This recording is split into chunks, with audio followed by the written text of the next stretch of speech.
Well, hello, this is Janet Morana, Executive Director of Priests for Life. Welcome to the program, and I have to say, welcome back. I am back. Oh my goodness, how many weeks was it? Knee replacement surgery. I'm back in the studio. Glad to be back with you. And boy, do we have a topic for you today. You know, so many people claim, oh, late-term abortion, it's not really happening. Oh, it's only in rare cases. Blah, blah, blah. Well, we're going to delve into that a little today and shine a bright light on it's still happening. Joining me today is another beautiful person, expert in this topic, is our Director of Communication, Leslie Palma. Leslie, welcome to the program. Hi, thanks for having me. Oh, glad to have you. And of course, I want to remind everyone, you can tune into Leslie every Friday at 7 p.m., where she gives you a whole big nutshell of all the pro-life news of the week. So they better be tuning into that too. Exactly. So when it comes to, of course, late-term abortion, the other side says, oh, it's rare. Excuse me. They make it sound like it's for life of the mother, which I'm going to tell them why it's not. And then they also talk about the fetal demise. Mm-hmm. The baby's going to die anyway, and blah, blah, blah. Well, first of all, with those two scenarios, health of the mother, there's no reason why you have to pull a baby apart, arms and legs, and crush the skull in order to save the mother's life. That's not, any good pro-life doctor will say, you have two patients, right? Right. You treat the baby and the mother, you bring her as far along in the pregnancy as you have to, then you deliver the child and do everything you can to resuscitate the child, and then the mother does not have the guilt of she caused the death of that child, right? Exactly, yeah. I mean, that's really what it proves out. Mm-hmm. And we have a lot of pro-life doctors who talk about this and say, listen, you just treat both patients. Mm-hmm. In the case of fetal demise, where there's a whole long list of different illnesses that baby could have, which sometimes those diagnoses are wrong, but even if they're right, there is what they call a way to deal with this perinatal hospice. Right. So now, again, you bring the mother as far along, deliver the baby. Some of those babies live,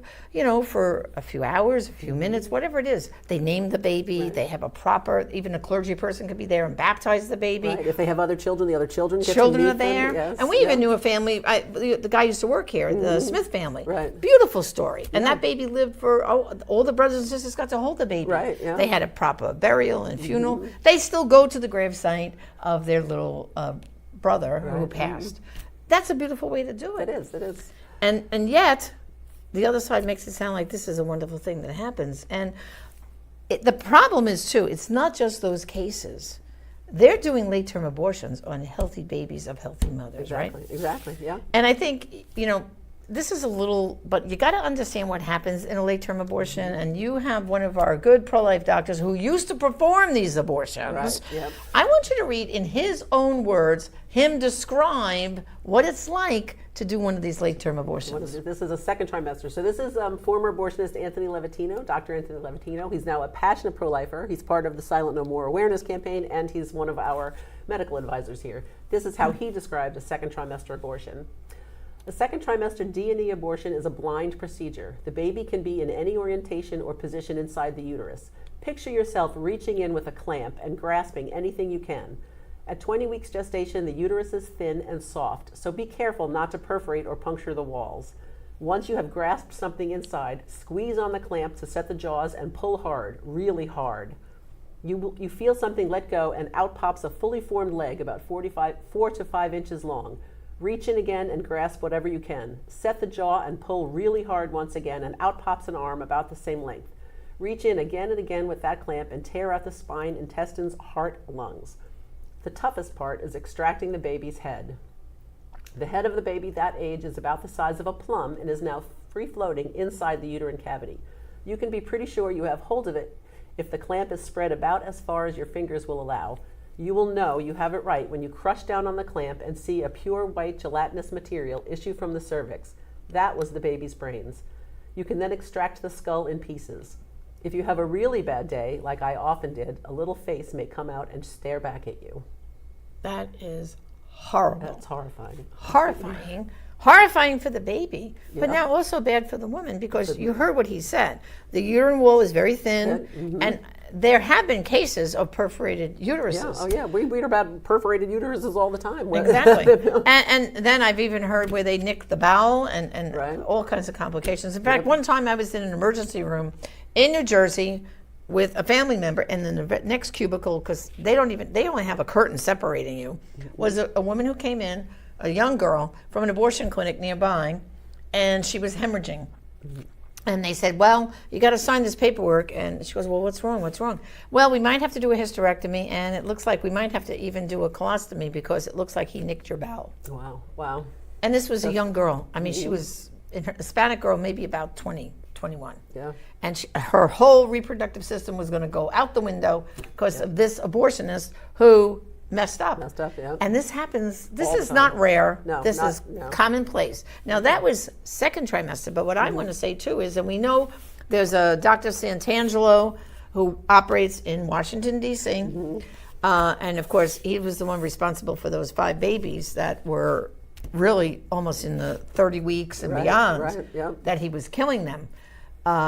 It's horrific, and it's so dangerous for the mother. And how the left can tout this as women's health care is just beyond belief. I know, and essential women's health care. Exactly. Yeah, so- And now we've had cases too. And notice how they also are preying on Black and Hispanic women for these late-term abortions. And we have some cases, right, Leslie, where some women have actually died. Yeah, the case of the people whose names we know and whose stories we know in the last 10 years, most of the women who've died are women of color. So I have a few of them here. Tonya Reeves was 24. She had a 1-year-old son when she went to a Planned Parenthood in Chicago in July 2012 for a second trimester abortion. They let her bleed for 5 hours before they transferred her to the hospital, where it was too late to save her. Planned Parenthood later agreed to pay her son $2 million. In March 2014, Lakisha Wilson, she was 22 and the mother of a 2-year-old son. She went to preterm clinic in Cleveland for a second trimester abortion. Her blood pressure dropped precipitously. They called 911, but the elevator didn't work. So the paramedics had to walk up to the 3rd floor surgery room, and by the time they reached her, she had not been breathing for 25 minutes. Oh my gosh. So they did take her to the hospital. She lived for a week, but she later died of oxygen deprivation. Complaints against the abortionists were dismissed. Oh my goodness. Yep, 25 minutes without breathing. We know that 8 women died in 2016, and one of them was Jamie Lee Morales. She was a 30-year-old woman, lived in Buffalo, New York. She went to Queens, New York for an abortion. The abortionist botched the first attempt at the second trimester abortion, so did it a second time. Jamie was bleeding heavily, but she was sent home anyway. But her sister recognized that she was in trouble, and she took her to a hospital where she died later that night. The abortionist served less than 2 years in prison for second-degree manslaughter. Oh my goodness. And then we have this one. This is a case I know very well. 23-year-old Keisha Atkins. She was 24 weeks pregnant when she went to Southwestern Women's Options in Albuquerque for the multi-day procedure in 2017. On the 3rd day, she was in terrible distress, but they told her not to call 911, just to come back to the clinic.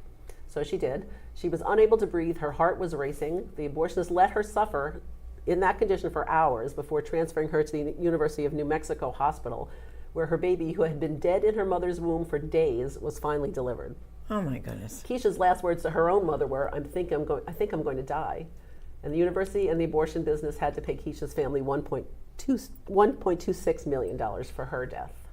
So it's crazy. And we know that there's so many more cases. There's so many more cases. There's so many more. Yeah. This is just a few highlights to show, like we say, always bad for the baby, but always bad for the mother too. Yeah. And notice, these were all Black or Hispanic women. Right. They are preying on women of color, and also saying to them like, "Oh, you can't afford another baby." I mean, because they're carrying that pregnancy, along second and some into their 3rd trimester, thinking they're going to have the baby, and suddenly pressure comes to bear. Oh, really? Yeah. And just recently, as you know, I worked on a case of a friend of ours had this situation with her own daughter, and in this case, the daughter already had a toddler from a relationship, and then this new pregnancy was a result of a date rape. So she had no relationship with the father, but she was already in her 2nd trimester. She was feeling this baby kick and move and all that. And she already had another child, so she's very aware of what was going on. And suddenly, she was going to an OBGYN, and the doctor recommended an abortion for her. He said to her, oh, well, come on, you're only 24 years old, your whole life ahead of you, you have no relationship with this man. Why didn't we just terminate this pregnancy and then you'll be fine? Well, of course, my friend, who's 100% pro-life, was horrified and said, Janet, help me. What are we going to do? What are we going to do? I said, well, we've got to get her to identify with the baby, but also to think about what might happen to her. Right. And she, see the cases you just pointed out? I pointed her to all those cases. I said, copy and paste, take the girls' pictures off the internet, bring them to your daughter and say, okay, you don't want to raise this baby? I'll raise it. That's what the mother told me. Wow. She would raise it. She said, but guess what?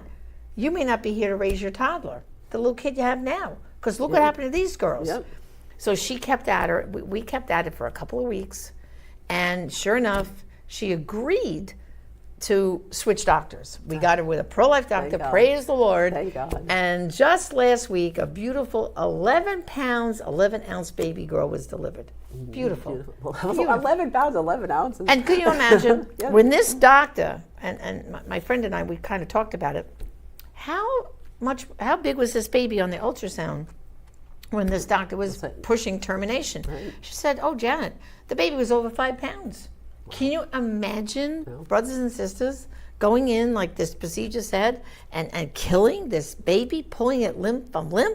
And guess what? That's what's legal here in America, and that's what the Democratic Party is 100% for. Absolutely. All abortion, without compromise, without exception. There isn't an abortion they don't love. Yeah, it's true. And 10 states have no limits whatsoever on abortion. Of course, the biggest capitals are New York and California. No limits. Illinois, like New Jersey, Vermont. Yeah, they're mostly all the guys. The blue states. Blue states, not hard to figure.